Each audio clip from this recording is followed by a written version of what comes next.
নমস্কার বন্ধুরা, আমি প্রণয় মজুমদার এবং আপনাদের চ্যানেল অ্যাস্ট্রো প্রণয়, আপনাদের চ্যানেলে আপনাদের প্রত্যেককে আমি স্বাগত জানাচ্ছি। বন্ধুরা, এই ভিডিওটা মিথুন রাশির ভিডিও এবং জুন মাস আপনি মিথুনের মানুষ বা জাতক জাতিকা আপনি বা আপনারা কী রেজাল্ট বা কী ফল পাবেন এই ভিডিওতে তার পূর্বাভাস আলোচনাগুলো করার চেষ্টাটা করছি।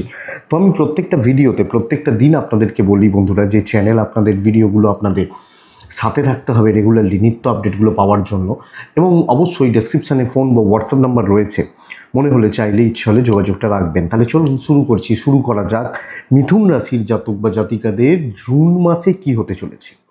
দেখুন বন্ধুরা, যা ট্রানজিট দাঁড়িয়ে রয়েছে মারাত্মক একটা বড় পরিবর্তন হবে, সেটা হচ্ছে বৃহস্পতির কর্কটে প্রবেশ, তুঙ্গ হওয়া এবং সপ্তম দশমপতি দ্বিতীয়ায় তুঙ্গ হওয়া ধনভাব অত্যন্ত স্ট্রং করে দিচ্ছে। এবং অ্যাকচুয়ালি যদি দেখি তাহলে কিন্তু বলবো যে মিথুন রাশির জন্য সময় অবশ্যই ভালো হচ্ছে, ভালোর দিকে যাচ্ছে, বা ফলাফলগুলো মিথুনের ক্ষেত্রে, মিথুনের মানুষজনদের ক্ষেত্রে নিশ্চয়ই ভালো হবে, মানে আশা করা যায় ভালো হবে। তো বন্ধুরা, শুরু করছি। প্রথম কথা হচ্ছে যে মাস কিভাবে শুরু হচ্ছে আমরা যদি দেখি। হ্যাঁ, একটা কথা, বড় সিদ্ধান্ত, বড় আলোচনা, বড় কিছু ডিসিশনস থাকলে কারোর সাথে কথা বলে নিন, কারণ এই ভিডিওগুলো চলার পথের একটা বন্ধু হতে পারে, গাইডলাইন হতে পারে। কিন্তু কিছু বড় সিদ্ধান্ত, ভাবনা চিন্তা থাকলে তো কথা বলতে হবে, কারোর সাথে কথা বলে নিতে হবে। তো বন্ধুরা দেখুন, যা পরিস্থিতি দাঁড়িয়ে রয়েছে, আপনি মিথুনের মানুষ বা একজন জাতক জাতিকা, মিথুন রাশির ওপর শুক্র, বুধ এবং বৃহস্পতির যুক্ত হয়ে মাস শুরু করছে। ভাগ্যে রাহু, থার্ডে কেতু, টেন্থে মঙ্গল, টেন্থে শনি, একাদশে মঙ্গল, আর রবি দ্বাদশে। এই হচ্ছে গ্রহগত স্থিতি। তো সামগ্রিকভাবে প্রত্যেকটা কানেকশানস কিন্তু ভালো। প্রথমত সবচেয়ে বড় প্লাস পয়েন্ট, দেখুন মিথুনের মানুষজনদের জন্য শরীর বা স্বাস্থ্য ভালো হওয়ার নির্দেশ করছে, শরীর বা স্বাস্থ্যের উন্নতি। এবং অ্যাকচুয়ালি হয়তো কোনো অসুস্থতা আসতে পারে, কিছু ভোগান্তি আসতে পারে, কিন্তু সেটা রিকভার আপনি করছেন। এবং সবচেয়ে বড় প্রশ্ন, যে যদি আপনার বাবা বা মা, তাদের শরীর স্বাস্থ্য কিছু ক্ষেত্রে অসুবিধার থেকেও থাকে, আশা করছি যে তারা ভালো হচ্ছেন, সুস্থ হচ্ছেন। এটা প্লাস পয়েন্ট, এটা পজিটিভ পয়েন্ট। হ্যাঁ, দুটো জিনিস এখানে খেয়াল রাখবেন। এক হচ্ছে পিতা মাতার সঙ্গে সম্পর্ক কিছু ক্ষেত্রে ফ্লাকচুয়েট করতে পারে। আপনার বাবা মার মতো যারা রয়েছেন, আপনি হাউসওয়াইফ হলে ইনলস হতে পারে, শ্বশুর শাশুড়ি, এই জায়গাটা, এই সম্পর্কগত দিকগুলো কিন্তু একটু আপস অ্যান্ড ডাউনস হতে পারে, একটু প্রবলেম হতে পারে। এটা একটু নজর রাখছেন বা খেয়াল রাখছেন আপনি মিথুনের মানুষ হলে, এটা এক নম্বর কথা। তো শরীর ভালো হচ্ছে। দু নম্বর যেটাকে সাবধান থাকতে বলবো, সেটা হচ্ছে কোনো কালি বা কোনো কাদা আপনার গায়ে ছেটানো হতে পারে, কোনো বদনামের জায়গা বা যোগ বা কিছু বদনাম দেওয়ার চেষ্টা তৈরি হতে পারে, এটা একটু খেয়াল রাখতে হবে। তো এই জায়গাটা খেয়াল রাখুন। যে বোনরা প্রেগনেন্সি পিরিয়ডের মধ্যে দিয়ে যাচ্ছেন, ডেলিভারি গর্ভাবস্থা রয়েছে, আপনার 20 সপ্তাহ, আপনার 30 সপ্তাহ, আপনার এই মাসে ডেলিভারি ডেটে এক্সপেক্টেড রেজাল্ট বা ফলাফল এবং ভালোর দিকে যাচ্ছে বা ভালো হচ্ছে, আপনি মিথুনের মানুষ বা জাতক জাতিক হলে আমি এটা বলবো। এবং সবচেয়ে ভালো দিক হচ্ছে, যদি কোনো স্পেশালি অফিসিয়াল ট্যুর থেকে থাকে, অফিসিয়াল কর্মসূত্রে, এবং এরকমও যদি ব্যাপার থাকে যে কর্মক্ষেত্রে আপনাকে বলা হচ্ছে যে তুমি দূরে যাও, অফিস থেকে কোনো প্রজেক্ট নিয়ে, কোনো কাজ নিয়ে, কিছু নিয়ে আপনাকে দূরে যাওয়ার হচ্ছে, বা যদি এরকম ব্যাপার থাকে আপনি যেতে পারেন। এটা কিন্তু আপনাদেরকে পজিটিভ রেজাল্ট দেবে বা পজিটিভিটির দিকে নিয়ে যাবে। তাহলে ট্যুর বা ট্রাভেল, ফ্যামিলি ট্যুর মোটামুটি রেজাল্ট হতে পারে, চলতে পারে, অসুবিধা নেই। কিন্তু আমি অফিসিয়াল ট্যুর বা অফিসিয়াল কোনো রকম ট্রাভেল আপনাকে আমি বেটার হচ্ছে এটা বলতে পারি। তাহলে এক হচ্ছে কোনো কাদা ছেটানো কোনোভাবে, কোনো দিক থেকে এরকম কোনো ব্যাপার থাকলে সাবধান। পিতামাতার সঙ্গে সম্পর্ক সাবধান। সন্তান সুখ, সন্তানের হেলথ, এবং কম বেশি সন্তানের সাথে আপনার সন্তানের সাথে ভালো হচ্ছে। সন্তানের খ্যাতি, যশ, প্রতিষ্ঠা, ভালো সাকসেস আসতে পারে। আমি অনেক কটা পজিটিভ দিককে পাচ্ছি। ভালো করার দায়িত্ব আপনার, আমাদেরকে চেষ্টা করতে হবে। এবং বন্ধুরা, এক্ষেত্রে বলা যে দ্বিতীয়ায় বৃহস্পতি ট্রানজিট হওয়া মিথুনের, দেখুন টাকা আসবে, টাকা থাকবে, এগুলো পরের প্রশ্ন। বেসিক প্রশ্ন কি, যে ক্যাশ ফ্লোটা একদিক থেকে বজায় থাকছে।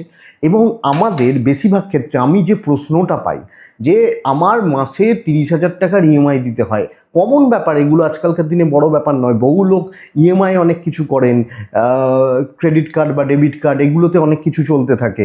তো এই জায়গাটা আমি সুন্দরভাবে মেনটেন করতে পারছি। কোনো ইনভেস্টমেন্টের মতো জায়গা, প্রপার্টিও হতে পারে, লাক্সারি হতে পারে, গাড়ি, লাক্সারি, প্রপার্টি, ফ্ল্যাট, নেসেসারি ক্ষেত্রে অনেক কিছু। তো সেটা আপনার বা আপনাদের জন্য বেটার রেজাল্ট দিচ্ছে আপনি যখন মিথুনের মানুষ। তো তো বন্ধুরা, আপনি মিথুনের জাতক বা জাতিকা হলে, মিথুন রাশি হলে, আমি বলবো এই মুহূর্তে ক্যাশ ফ্লো বাড়ানোর জন্য যা যা করার, যেগুলো করার সেগুলো করার ব্যবস্থা করুন। এবং টাকা পয়সা রিলেটেড চাপ হয়তো একটা থাকবে, খুব সুন্দর চলছেন না বলতে পারছি না, কিন্তু ওই ক্রাইসিসটা কন্ট্রোলে থাকছে। তো ফাইন্যান্সিয়ালি সাউন্ড জায়গায় দাঁড়িয়ে রয়েছেন। চাকরি বা বিজনেস কেমন হবে সেটা দেখি। দেখুন, আমি কালি ছেটানো বা কাদা ছেটানো কর্মক্ষেত্রেই হতে পারে, এবং 10th হাউসে শনিদেব, এটা পরিষ্কার বুঝতে হবে যে খাটিয়ে দেবে। এবং একাদশে মঙ্গল পরিশ্রমের ফল দিচ্ছে আপনাদেরকে। মানে মাস শুরু করছে যখন মেষে মঙ্গল, একাদশে মঙ্গল, তো খাটতে হবে, পরিশ্রম আছে, ভালো রকম পরিশ্রম রয়েছে। প্রফেশনাল একটা জেলাসি বা প্রফেশনালি একটা জেলাসির জায়গা কিন্তু থেকে যাচ্ছে মিথুনের জাতক বা জাতিকাদের ক্ষেত্রে। এটা থাকছে। কিন্তু আমি এটা নিশ্চিত যে আপনি পঞ্চমপতি, রাশির অধিপতি, রাশিতে বসে থাকা দশমপতির সাথে যুক্ত হয়ে বসে মাস শুরু করা এবং দশমপতি দ্বিতীয় অবস্থান, এটা আপনাকে আমি বলতেই পারি যে আপনি ভালো কাজ করছেন, পজিটিভলি কাজ করছেন। এবং যদি সুইচ, চাকরি চেঞ্জ, চাকরি সূত্রে দূরযাত্রা এগুলোর ব্যাপার থেকে থাকে, যাবেন, খেটে উপার্জন, বন্ধুত্ব হবে না, কালি ছেটানোর চেষ্টা করবে। তো বুঝে রাখুন, এটা খুব ক্লোজ বন্ধু, খুব ক্লোজ বান্ধবী হওয়া ভালো। কতটা মেনটেন করতে পারবেন সেটা দেখুন। ফ্রেশার্সরা খুব ভালো সময়, যাদের ক্যাম্পাসিং রয়েছে, চাকরির চেষ্টা করছেন, এই ব্যাপারগুলো কিন্তু যথেষ্ট পজিটিভ হচ্ছে বা ভালোর দিকে যাচ্ছে আমি মিথুনের জাতক বা জাতিকা হলে, মানুষ হলে। তো দেখা যাক বন্ধুরা, সামগ্রিকভাবে চাকরি ক্ষেত্র বেটার, তবে একটু চাপ থাকবে। সিনিয়র বা ম্যানেজমেন্ট কিছু ক্ষেত্রে ঘাঁটিয়ে দেবে, কিছু ক্ষেত্রে নানা রকমভাবে পেছনে লাগবে। সো পরিস্থিতিগুলোকে আমাদেরকে একটু বুঝে শুনে এগোতে হবে। ব্যবসা কেমন দেখুন, বিজনেস ক্ষেত্র আস্তে আস্তে উঠছে। আমি বলবো বিজনেসের চাপ কিন্তু রয়েছে, এবং খুব সুন্দর যে ফ্লো চলবে সেটা নয়।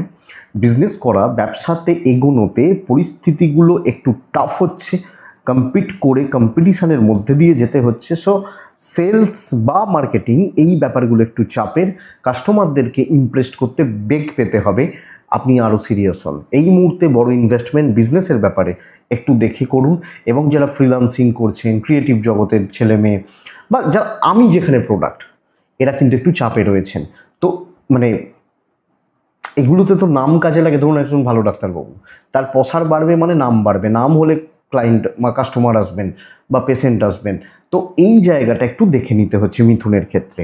তবে বন্ধুরা, মিথুন রাশি চালিয়ে নিতে পারছেন, কিন্তু সবচেয়ে বড় চাপের জায়গা যেটা, যদিও বৃহস্পতির ট্রানজিট কর্কটে হচ্ছে, কিন্তু আমি বলবো মিথুনের দাম্পত্য জীবনে ভোগান্তি আছে। বিয়ের যোগাযোগ, বিয়ের কথাবার্তা, বিয়ের দেখাশোনা, অথবা ধরুন বিয়ে হয়েছে 5 বছর, বিয়ে হয়েছে 8 বছর, বিয়ে হয়েছে 12 বছর, সম্পর্কের সুস্থতা বা স্থিরতার জায়গায় কিন্তু একটু ডিস্টারবেন্স থাকছে। মূলত ইগো প্রবলেম, এবং কম বেশি ধরুন আপনি যে কথাটা বলছেন আপনার পার্টনারে সহ্য হচ্ছে না, উনি আপনাকে ঠিক রেসপন্স করছেন না, কোনো না কোনোভাবে দুজনের মধ্যে একটা ভুল বোঝাবুঝি বা অ্যাডজাস্টমেন্টের প্রবলেম কিন্তু থেকে যাচ্ছে। প্রেম ভালো, প্রেম করতে পারেন, প্রেম চলতে পারে। এবং যারা প্রেম করছেন, অ্যাকচুয়ালি প্রেম করা ছেলে মেয়েরা, ভাই বোন যারা আছেন, তাদের প্রেম সংক্রান্ত বিষয়ে মোটামুটি এক্সপেক্টেড সফলতা আপনাকে দিচ্ছে। তো প্রেম নিয়ে আশা করছি চাপ নেই, প্রেম সংক্রান্ত বিষয়ে চাপ নেই। বাট ওই যে প্রথমত বললাম গুরুজন, ইনলস, দ্বিতীয়ত হচ্ছে হাজব্যান্ড ওয়াইফ। তো আপনি যদি একজন হাউস ওয়াইফ হন না, পরিস্থিতি কিন্তু একটু এগেনস্টে দাঁড়িয়ে রয়েছে। আপনি একটু লক্ষ্য রাখুন, মেন্টাল স্যাটিসফ্যাকশন বা মানসিক শান্তি, মানসিক তৃপ্তি, এই জায়গাগুলোই কম বেশি ঘাটতি তৈরি হয়ে যাবে। একটু দেখতে হচ্ছে বস এই ব্যাপারটা। সন্তান সুখ ভালো, সন্তানের জায়গা ভালো হচ্ছে। আইন, পুলিশ, কোর্ট কাছারি, একটু সতর্ক থেকে এগোবেন। এই মুহূর্তে কোনো পুলিশি ঝামেলা, কোনো লিগাল ইস্যুস, কোনো কোর্ট কাছারির ব্যাপার যাদের চলছে, ধরুন জুন মাসে একটা ডেট পড়েছে, তো যেতে হবে, বাট একটু দেখে, এবং যারা নতুন কোনো কেসে জড়িয়ে যাচ্ছেন, লিগালে জড়াচ্ছেন, ওই যে প্রথমেই বারবার বলছি যে কালি ছেটানোর একটা যোগ রয়েছে, তো এই যারা জড়াচ্ছেন বা জড়ানোর ব্যাপার রয়েছে, একটু একটু দেখে বা একটু বুঝে চলাটা বুদ্ধিমানের পরিচয় হবে, বুদ্ধিমত্তার পরিচয় হবে আমরা মিথুনের মানুষ হলে। তো এইটা সামগ্রিকভাবে বুঝুন। দেখুন, ভাই বোন জ্ঞাতি এরা সফলতা দেবে, এবং এই জায়গার প্রবলেম কিন্তু কিছু ক্ষেত্রে যদি থেকেও থাকে সেটা ম্যানেজেবল। জায়গা জমি নিয়ে কিছু প্রবলেম রয়েছে, হয়তো ভাই ভাই সম্পর্ক ঠিক নেই, ভাই বোনের সম্পর্ক ঠিক নেই, চলতে পারে, ভালো চলতে পারে, অসুবিধা নেই। এবং যদি কোনো বিবাদ, সংঘাত, অশান্তি, অসুবিধাও থেকে থাকে, এক্সপেক্ট করব, আশা করব, প্রত্যাশা করব আপনি এটাকে মিটিয়ে নিতে পারবেন, মেটানোর ব্যবস্থা করতে পারেন।